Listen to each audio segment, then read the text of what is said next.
Welcome, Jim Zub and Jody Hauser to Dragon Talk. Welcome, you two. Yay! Back again. You can't get rid of me. No. Same. Both of you. Yeah, that's what we guests. were saying. Return guests. You guys keep cranking out great things, and we just have to keep talking to you about them. So it's your fault. Okay. It's your That's fault right. for being back here. And for this one, you two are working on a project together. Your minds have melded. Yes, I would. There's some pieces I think I'd like back, but we'll work that out later. My mind has expanded. Jody and I have known each other for a few years now, previously just on the convention circuits and a mutual love of karaoke, particularly when we're in Seattle, actually. She's been doing the Stranger Things comics over at Dark Horse, and I've been doing the official D&D comics since 5th edition launched. Lo and behold, now they are together in an amazing combination. Yeah, and so are we, which is the best part. So it's the official Stranger Things and Dungeons and Dragons comic miniseries from Dark Horse and IDW that is launching in November, and it is the peanut butter and chocolate of all the good things. So this is now, Jim, you're coming to the Stranger Things comic world because there's a D&D angle in it now that was not there. Pulled into it. I mean, obviously, Stranger Things has had a D&D kind of element bubbling beneath the surface since the beginning, but this is really delving deeper into the side of the story. And Jody's got such an amazing handle on the characters. Tell people about what it's been like to write the comics, Jody. This is actually technically I wrote the 4th Stranger Things miniseries and co-wrote with Jim at the same time. So I've been doing the Stranger Things characters for a while. And the first miniseries we did actually focused on Will in season 1 in the Upside Down. So it was sort of like a companion piece to the first season. And much as we saw how the boys framed everything that they were going through Dungeons and Dragons so they could have some language and a grasp on how to handle this. Will does the same thing, except, they've kind of split the party, so he's off by himself.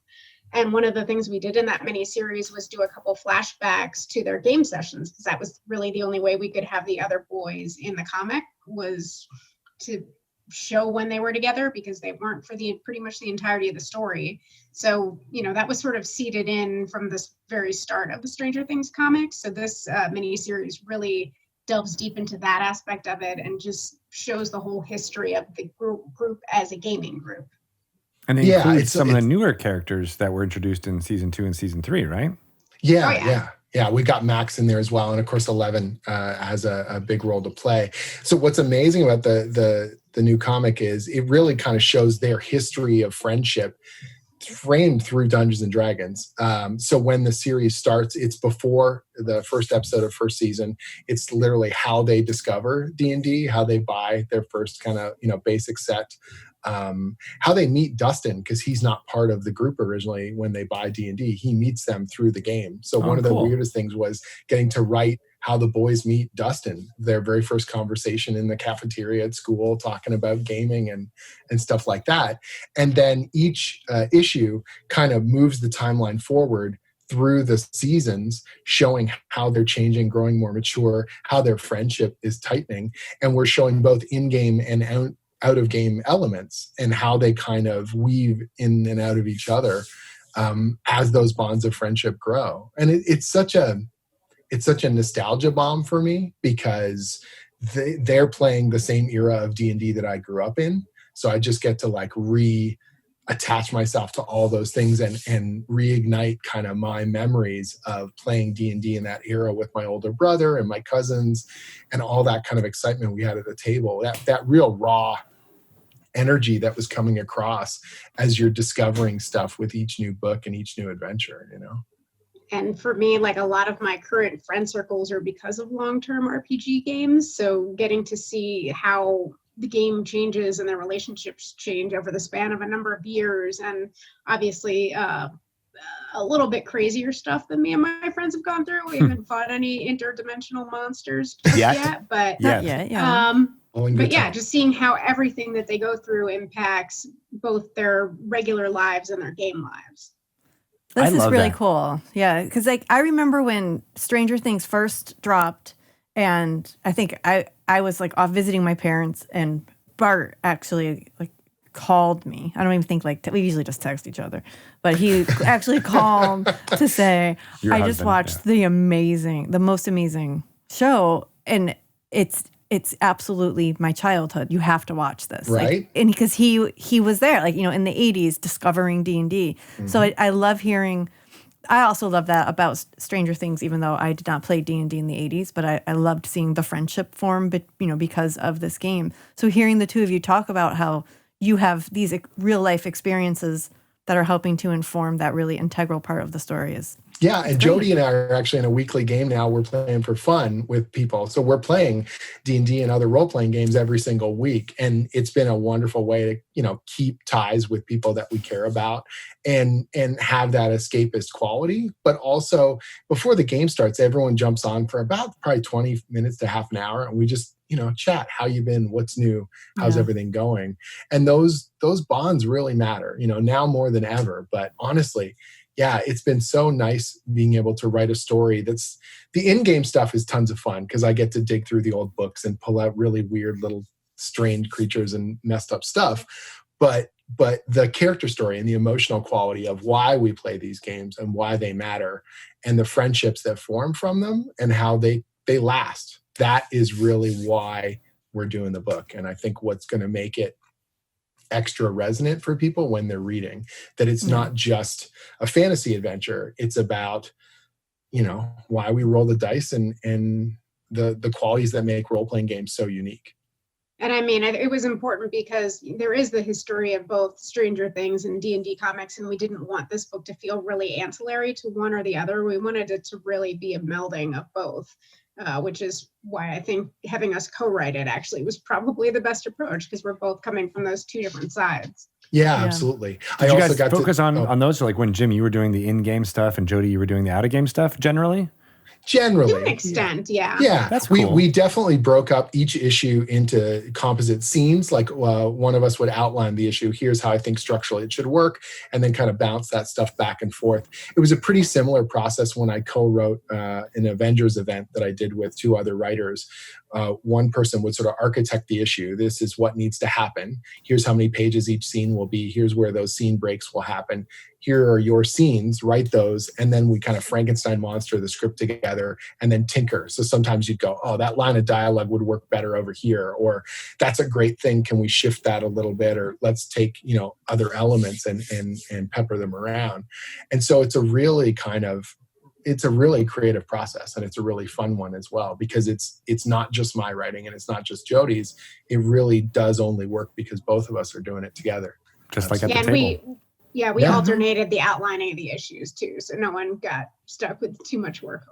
That's right. I'm going to assign you all of the scenes, and then I'll just be here and I'll read them. Yeah, totally. Yes, I'll give feedback on this. Thank you. Right. And then for each one, I would do pretty heavy research into making sure, because the show has very specific calendar dates as well. So I made sure which D&D products were out during each season. So I wouldn't reference something like Monster Manual 2 if it wasn't out somebody yet. would have called you out on that too. Exactly. And which creatures they could use or which stats they would have had. And these kids don't have a complete collection of what would have come out. So I didn't want to make it too exhaustive. One of the things that happens in regular D&D anyways, but certainly at that age when you don't have access to the whole collection, you would just kit bash stuff and you would change stuff or you would misinterpret things. And we purposefully put little bits of that stuff in there. If all you've got is a couple of the books and a Dragon magazine issue, you just take everything you got and you Frankenstein monster that thing together and make it fun to play. That's what I was thinking about. Like, how do research go into like the zines and the Judges Guild stuff that was happening at that time? And so in the first issue, there's very little that was out at that time when they got their first basic set. Like, this isn't even the red box. This is the one before that. This is the original basic set. And so there were some details in there like the blue. I looked up which miniatures were available. And there weren't very many official D&D miniatures. Most people were using other wargame miniatures. So I found photos of which wargame miniatures were available.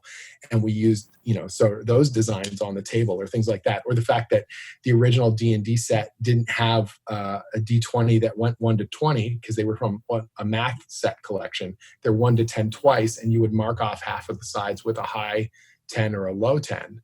And so Different colored stuff like crayon. that, I wanted to get that accurate. I'm literally sending the colorist God. notes that says the dice can't be different colors. They're these specific colors because those were the only ones that were available in the original set. I love that. So dumb stuff that 99% of the readership won't notice, but I wanted to get right. What was the original suggested retail price for the basic set? Well, I sent a bunch of questions to you guys to make sure I got that stuff right, so that they at the cash register it's correct, and just dumb stuff like crazy details. So What I love about I like it. Go ahead, Jody. I think Jim had like a little bit of a harder time with that because I was more focused on the show continuity and just also continuity of pop culture references that they would be making and what was out at the time. So I think I had a little bit less history to manage than Jim did. I think the only one that the pop culture one I was all caught up on, there's a dialogue sequence where they're talking about the movie Alien, how Alien's really scary. And for a bit there, I thought, they can't talk about it because the movie's not out yet. And then I checked, actually, it would have been in theaters that summer. Okay, we're all right. We got a couple months. We can, make it work. They would have heard rumors of the scariest movie ever or whatever. Yeah, stuff like that. Yeah, I've had to do a lot of that with the main series too. There was one issue where they reference, I think, the book Jaws. So that's awesome. Yeah, and it's fun though. It's a neat little whenever you have those kinds of limitations, it forces you to get creative in different ways, so you've been given this timeline and this structure. How does this work? How does this all fit together? Mm-hmm. And the first issue, a lot of it is built off one line of dialogue from the first issue of Stranger Things, where someone says, I think Dustin says they've been playing D&D for, I want to say 3 years. So I'm like, well, that tells you 3 years ago is when they started. What year is it? What products are out? Well, how would they have gone? And the red box wasn't out yet, so I had to roll it back to the previous one, and that's from one line of dialogue. It's that's weird. important though. Speaking of dialogue, did you get the word dingus into this series at all? I don't remember.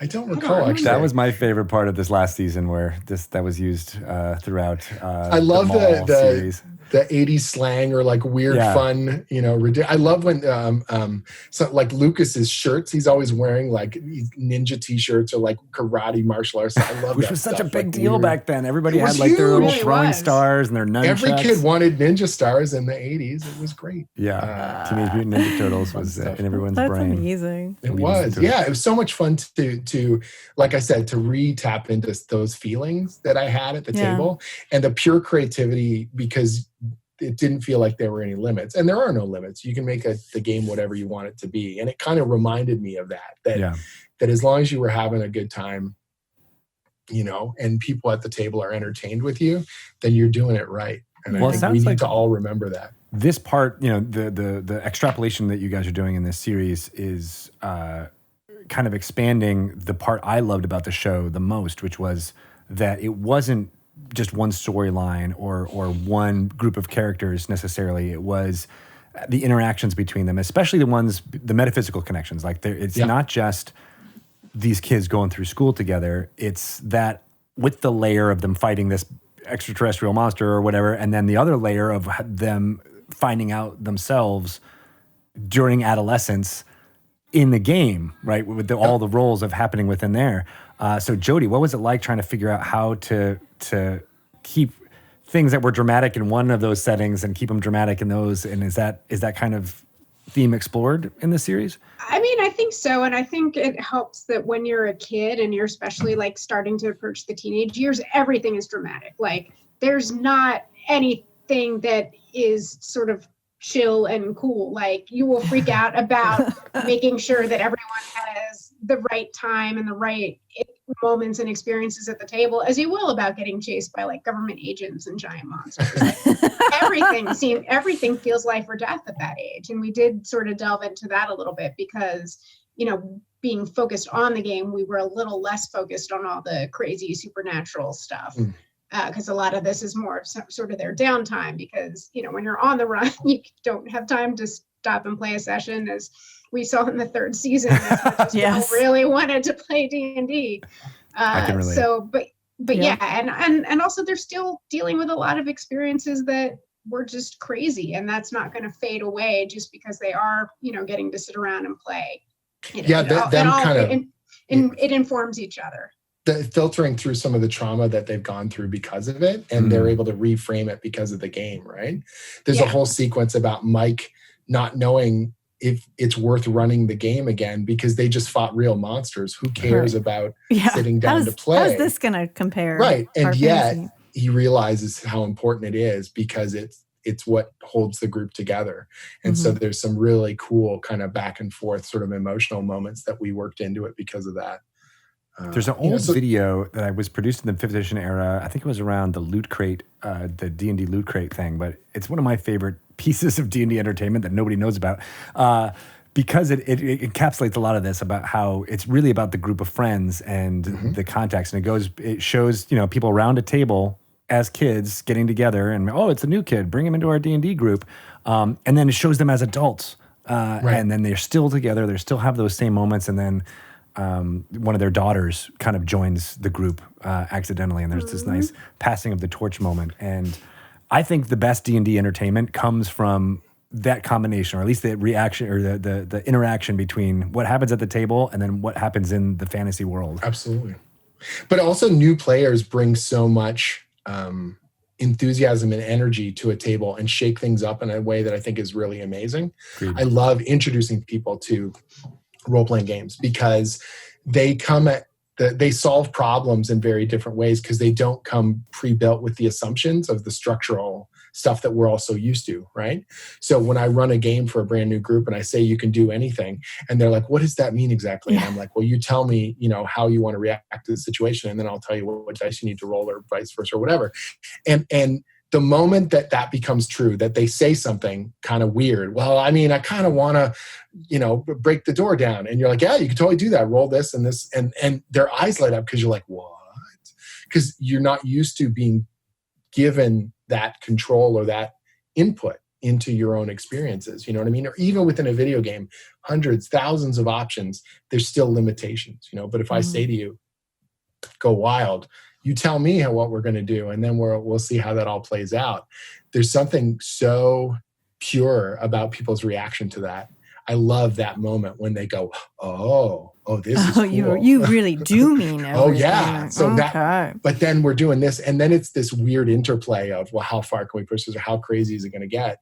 And their excitement level rising and rising, and everyone else at the table gets giddier because of it. I love that stuff. That is, my favorite is, when you have a new player at the table and they have just like such a crazy idea, and the DM's like, well, technically, maybe can't do that, but that's so cool, I'm going to let you do it anyway. And those are my favorite. It's like, again, the rules are really the only rails you have, and it's easy enough to sort of step off them if, rule of cool comes up. Yeah, it's encouraged too. And the dungeon master is like on your side wants to see that happen because it's so fun, and everyone at the table is excited to see it, play out. And that's the stuff that you can't, it's hard to explain to people if they haven't had those experiences before, if they haven't played it before. So tell me about your gaming group. How has that been going, and what are you in the thick of right now?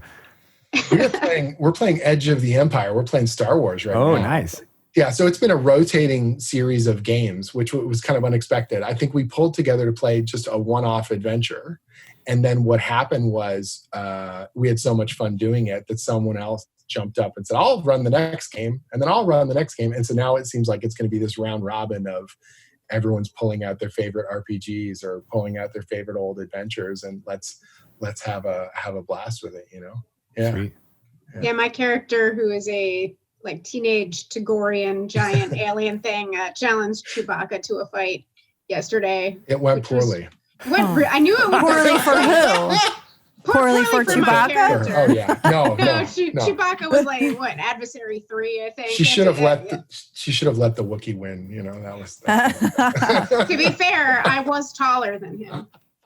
But this is the great thing about it, right? You're having these fun experiences around the table, right?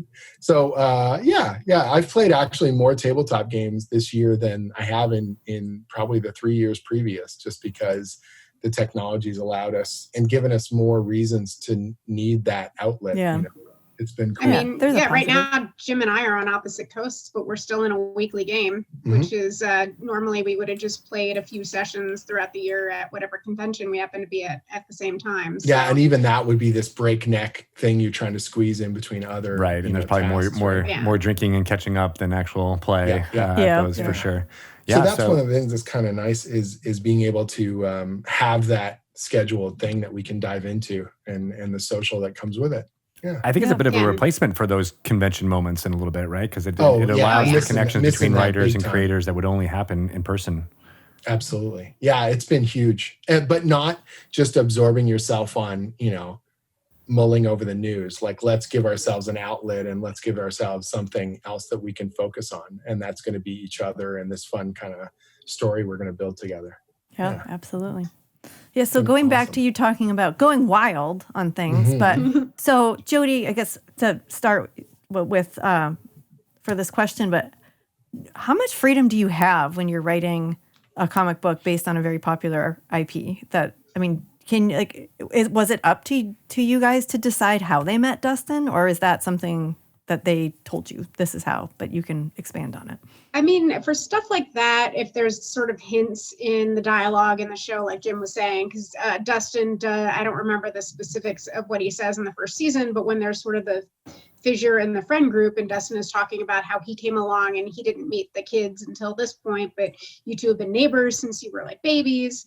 So, we generally have some guidelines to work with for things like that, but following the generally canon. What we do is write what we see as being the coolest version that we want to do of it, send it in and see if it gets approved. And as someone who works on a lot of licensed IP, that's generally how you go. And you just hope that whatever you come up with stays true to their vision of the characters in the world. And for the most part, it has, I think, for almost everything we did in this book.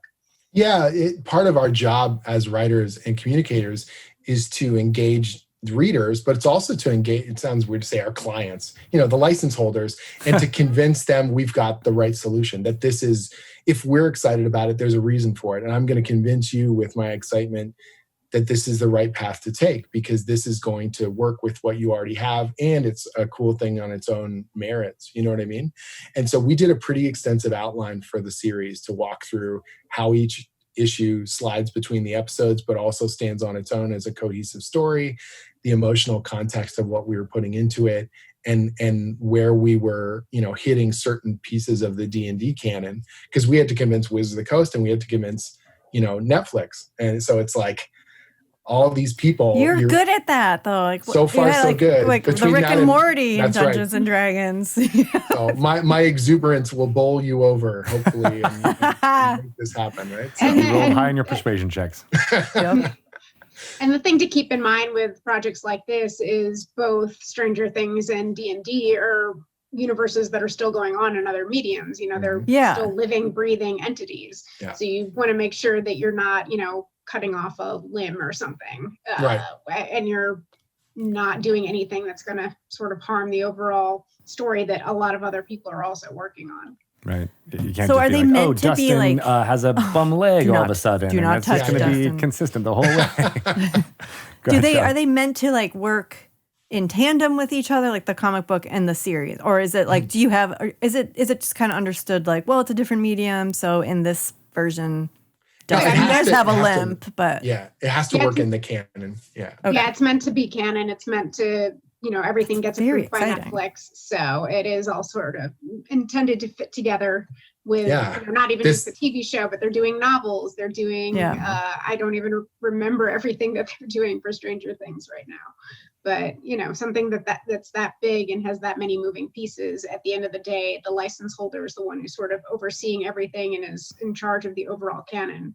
I think the best example for things like that is like the Lucasfilm story group who oversees all the things. But usually like smaller things will still have at least one person who's managing all that. Yeah, that's what I was going to ask for Stranger Things. Is there a, like, are you liaising with one specific member of the writing team or something like that? That's like, I've got this going on.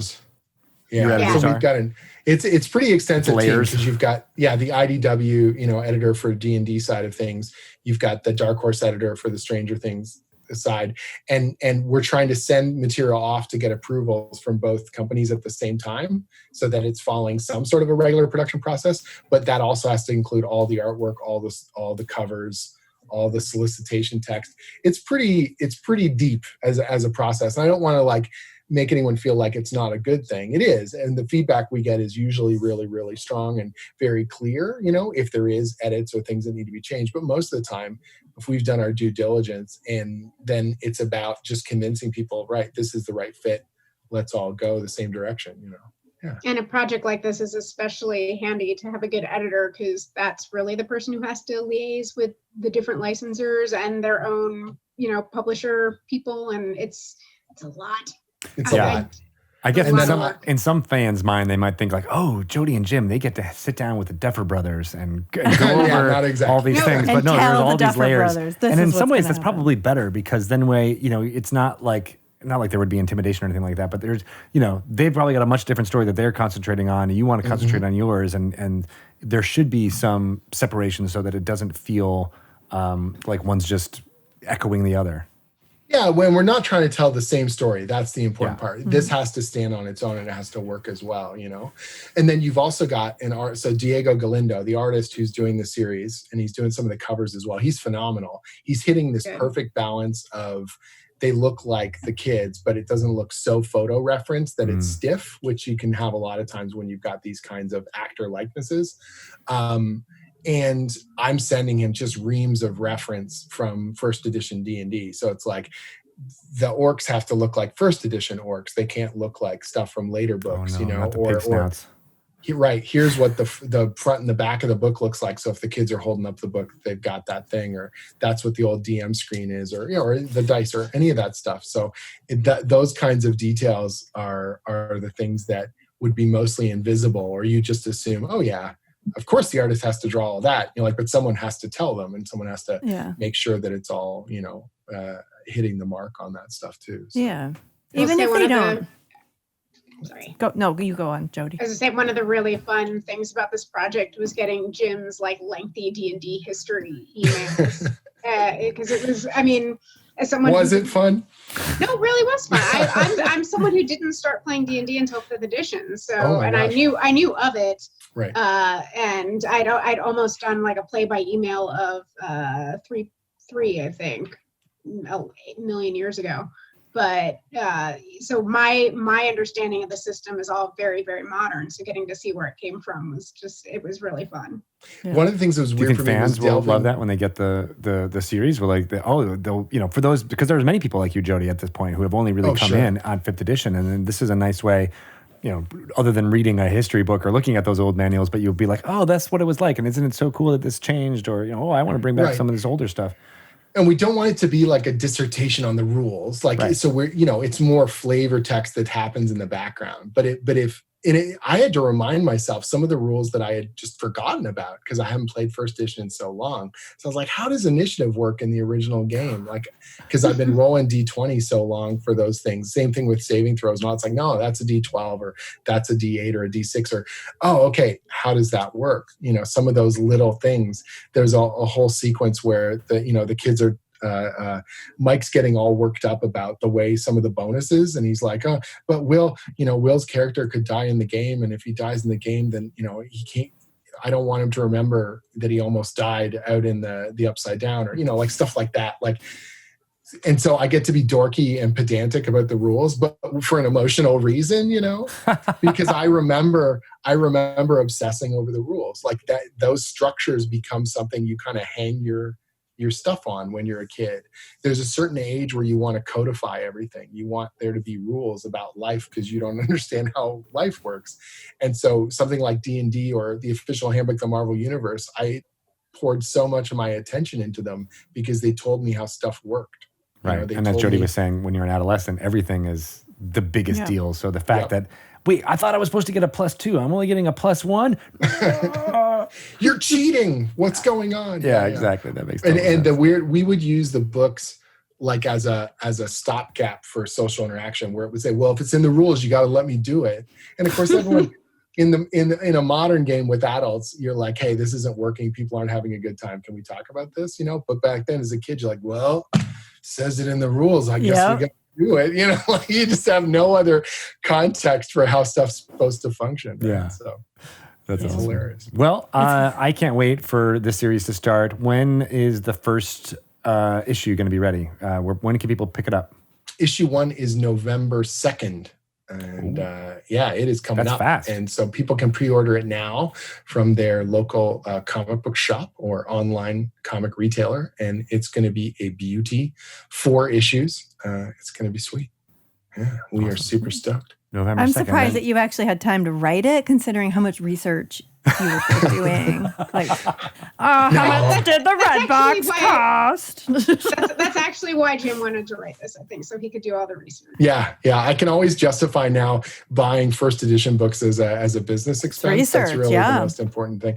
Really, all my nerdy stuff now, between Conan the Barbarian and Marvel Comics and D&D, it's just like, you are living your best life, Jim. It's pretty good. You really are. It's pretty good. And then in addition, we've got the Young Adventurers guides are still continuing, obviously. Oh, I have to tell you, my son's birthday was in July. Oh. And his little friends from next door brought him a present, and they bought him 2 of those books. Oh my God, that's amazing. I know. So I was like, this just makes my heart sing. Those books, I mean, we get photos. Yes. There So, they are. Stacy and Andrew and I get photos from kids like clutching those books. It's I know. the best feeling. It is the greatest thing ever. I love these books. And we are so proud of them. So Beast and Behemoth is coming out, and I mispronounced it before the stream. That's why Shelley's laughing. I'm sorry. We totally shamed you. We're like, huh? Is that like Canadian? Is that what you said? Behemoths? I've never said anything other than Behemoth. It was way classier when you said it. I swear I thought it was a Canadian like aluminium or here it's in the boot of the car. up in Canuckenstein we say Behemoths. I've heard that about Canada. Yeah, up in Canada, that's what we do. Well, we here in Cascadia call it Behemoth. Yeah. Anyways, so that book that I spoke of earlier, the 5th book in the Young Adventurers Guide series, is another big monster guide, but this one goes from the little tiny creatures all the way up to the gargantuan. And so it's going to be this building in size and building in drama as we go through the book. I am super, super proud of it. We have some standouts. We've got lycanthropes in the book. Did I pronounce that correctly? Lycanthropes. Is that okay? Lycanthropes? Lycanthropes. I can't even get that right. Lycanthrope. Yeah, that was just an accent. You're not problem. going to do a pronunciation guide. But you can continue writing these books. I have the chromatic dragons. Is that? Yep. Correct. Yep. Nailed it. Yeah, and that's all right. I don't know how to say poutine very well. There you go. Yeah, poutine. There. See, I knew I would get it wrong. I can correct you on that. And we also, you guys were mispronouncing that company, the video game company, Took. First. Yeah, you guys just butchered What that. did we I call it say? like Peregrine Took. Yeah. What'd you call it? Toques. Toques. Yeah. Toques. Yeah, wearing a toque. Yeah. Anyways. Beast and Behemoth. Very excited. It's the 5th book. These Young Adventurers guides, I just want to say a quick shout out to them in general, because they do the thing that we've been talking about this whole episode, which is like it gets kids and they're designed with like middle school age kind of in mind, right, Jim? Mm-hmm. And it's talking about D&D concepts and themes and details, but in a way that's very relatable in language that's I wouldn't say it's less difficult necessarily, but I don't think it's grokkable for that. We cut out all the stat stuff and we just make it like creative choices that a new player can make. So instead of worrying about tables or stats, what they do is they say, oh my gosh, you know what looks really cool is I want to make an elf warlock, and what is that going to look like and feel like? And I want to have this equipment and I want to go on these adventures. And because when you play with new players, you're always teaching them how to play at the table anyways. You're telling them what dice to roll and what the stats mean. We're playing all these games, Jody and I together, and we're trying a bunch of new systems we've never tried. And the game master is always telling us what these things represent and what the rules are. That's going to get taken care of at the table. What I need you as a player to bring to the table is your enthusiasm, your ideas, your personality. And that's what these books try to unlock is here's a bunch of cool options. Make a character you're excited to play, and then we'll get you all up to speed on which dice to roll and how much cool stuff you're gonna, kick butt with. Yeah. And realizing there's all this like player knowledge that if people have been playing for decades, they kind of just know, oh, orcs are like this, or, driders are like this, or, or behemoths are like this. Behemoths? So the Tarask. Right. I have actually had a conversation with someone who's pronounced it Teraskew. No. Whoa. Yes. They just, for whatever reason, they just in their head, probably as a child, when they first read that, were like, see, when someone mispronounces a word like that, I'm like, well, they must just read a lot. So they haven't heard the word. So how do you pronounce the land shark in Dungeons and Dragons? Do you know the creature I'm talking about? Yes, the Bulette. Bulette? Okay, so I was curious. I wanted you to have the first crack at it. If it was Bulette or Bulette or Bullet or what, I have always said Bulette in my head. Bulette, yeah. The land shark. That's a classic right there. That's a beauty. So yeah, these are like, again, as Shelley was saying, like it's a great way to get kids. It's a nice gift because they're kind of short, figure, and it's a nice aspirational thing Beautiful for art. people to read, and great art, brand new art that was commissioned directly for these books from 10 Speed, and it's great. So I can't wait for the 5th one. I'm going to get it, and my kids are going to devour it. Sweet. Thank you. Yes. We're all incredibly super proud of it.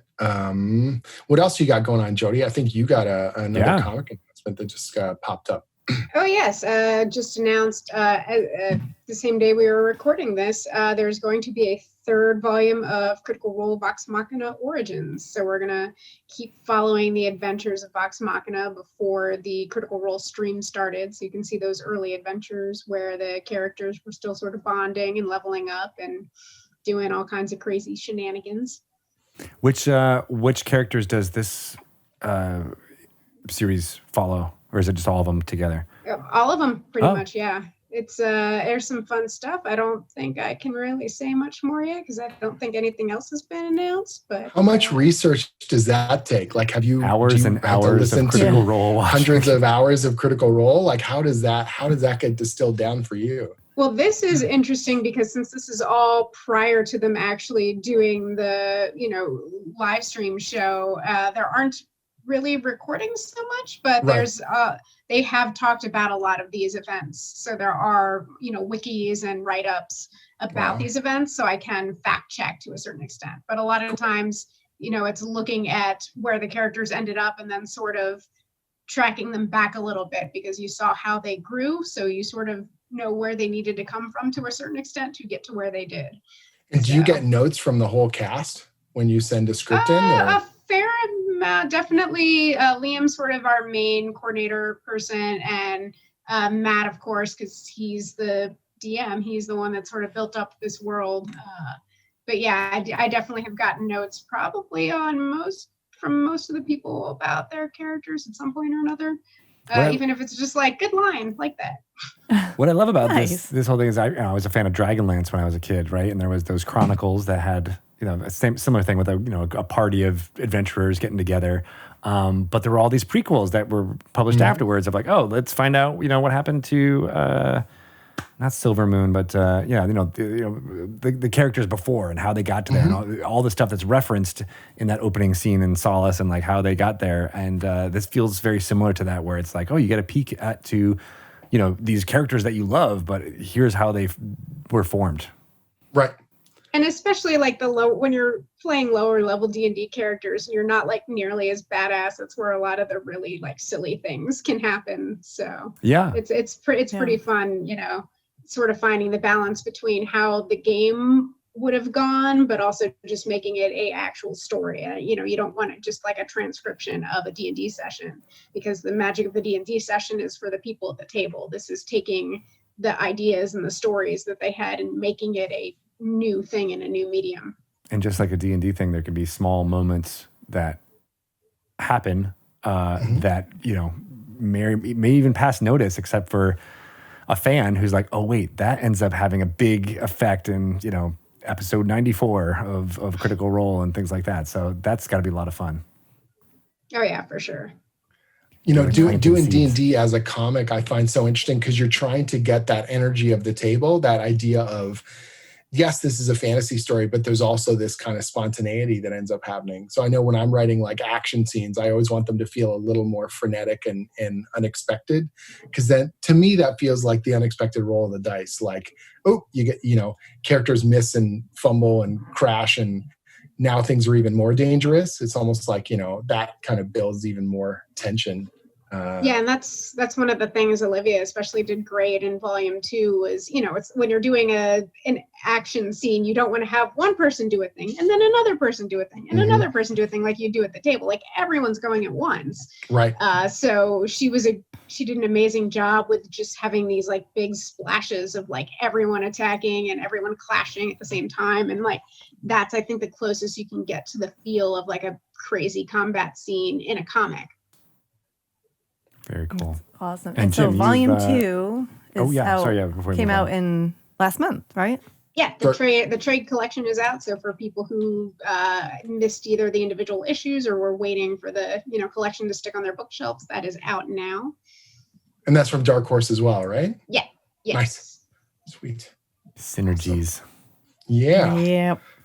But you mentioned before, Jim, this is not the only fantasy property that you're currently working on. You got another one coming I got like 2 other. Yeah, I'm doing Conan the Barbarian monthly at Marvel, and then I'm also I brought back the original kind of fantasy comic I did back in 2010 called Skull Kickers, and that was very much influenced by both D&D and Conan the Barbarian. And now, weirdly enough, I work on D&D and Conan the Barbarian. And so for the 10th anniversary of the series, we're doing a Kickstarter of a brand new comic story.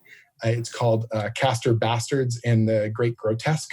And it's this wild magic school that's sort of under siege. So it's a brand new self-contained story, and it's new reader friendly, even if you've never read Skull Kickers before. It's this frenetic, over-the-top sword and sorcery action comedy. And then there's also a 5e adventure, adaptable adventure in the back. So it's all cool. Amazing. It's the first kind of tabletop thing we've done with the Skull Kickers. And so you're going to get to adventure through the Academy. It's called the Academy of Serious Sorcery and Holistic Occult Learning. So it's this like ridiculous tower full of warped magic and strange NPCs, magic items and spells and all that stuff. So I've got a trio of RPG designers that are working with me. I've got Mike Olson and Eleanor Jordan and Clinton Kronk, and they are busting away on these amazing encounters based on the insane stuff that I came up with. And we've got an amazing cartographer, Marco Bernardini, and he's doing these wonderful tower maps that are reminiscent of the isometric kind of slices of the Castle Ravenloft. So I wanted that style of map because that's like my favorite dungeon map of all time. And so I wanted that style of cartography, and we're just cranking away on this supplement. And the Kickstarter is running now until October 2nd. And it is looking unbelievable, and people have been incredibly supportive. So it's nice to kind of bring people back to the original fantasy comic that kind of got my writing career really, really off the ground. So, yeah. And as someone who got a sneak peek at some of the maps that are being done, like it's going to look so cool. Oh, Marco's crazy. Like wow. Castle Ravenloft is arguably one of the most iconic dungeon maps of all time. And I said, I want that caliber of map. Like, I know you might not be able to hit it, but let's see if we can put that as a bar. And he's really gone to the wall to make this thing look as stunning as possible and do that style of cutaway with the cool 3-dimensional aspects of it. And it's pushing all of us to a whole new level. So I'm super proud of the book. And even though the book is an action comedy, I didn't want to make just a silly adventure that you would just whip through really quickly. It's like a deep, ridiculous but fun kind of setting that you can put a whole bunch of time and role playing into and get a lot out of. Yeah, I love writing art descriptions with like, here I want it to be like the Mona Lisa but only better. so one of the I things, love that. Yeah. Yep. If anyone has seen Infernal Tides, the D&D comic I did with Max Dunbar, with those spreads of the blood war with, hey, why don't you have as many demons and devils as you can draw, humanly possible, crash into each other? And that takes me 10 minutes to write, and then it takes him a week to draw, and I just go, great job, Max. You really made us look good. Masterpiece. Max is really good, though. Yeah, Max is a so freak of good. nature. Yeah, I his try and Twitter surround account myself is one of with- my favorites of just like I know the amount those of character output. pieces he does that are just like stunning. They're I fantastic. was hitting up Richard Witters and I was like, I hope you guys just never stop using Max for amazing design work, because he's got such a good eye for that classic D&D look, but also feels it's modern and it's classic. Like he just knows how to strike that beautiful balance with the stuff. And you two are both so prolific and creating such amazing pieces, not only the Stranger Things comic together, but all the, various, projects that you're writing. It's inspiring. It really is, because, I don't know. It feels like, how do you fit it all into one day? I don't know. It's impossible. I don't know. What is time anymore? What is I think Time we're is all- an illusion. Yeah, the escapism of pouring yourself into the page has been great. And this is all the stuff that I grew up on. So I just get to be 8 years old every day, and that's Excellent. the best feeling of all. Yeah. Jody, how can people follow along with all the things that you're publishing and get to know the latest? Well, I'm on Twitter at Jody_Hauser, and I'm on Instagram at MindyClips. Mind eclipse. Mindy clips. Excellent. Eclipse. I feel like we've been going through a mind eclipse with all the smoke in the air and everything. Jim, what about you? All of my social media is Behemoth. So no, I'm just kidding. No, so you can find me on Very intuitive. You can find me on Twitter at Jim Zub, Jim Zub. Almost said Z there, went all Canadian on you. And my Instagram is Jim_Zub. If you go to jimzub.com, I've always got all kinds of updates and previews and interviews. I also have tutorials on how to write comics. So how scripts are made, how pitches are put together, and a little peek behind the curtain as well. So Great stuff. Cool. Awesome. All right. Well, thank you both. Keep up the good work. And I can't wait Yes. for issue 1 of the Stranger Things D&D comic to be in stores with November 2nd, right? November 2nd and October 22nd for Beasts and Behemoths. Man, And so I much almost coming. said it correctly. All right. Hashtag Behemoth. Hashtag Behemoth. Thank you, guys. Thank you. Take care. You too.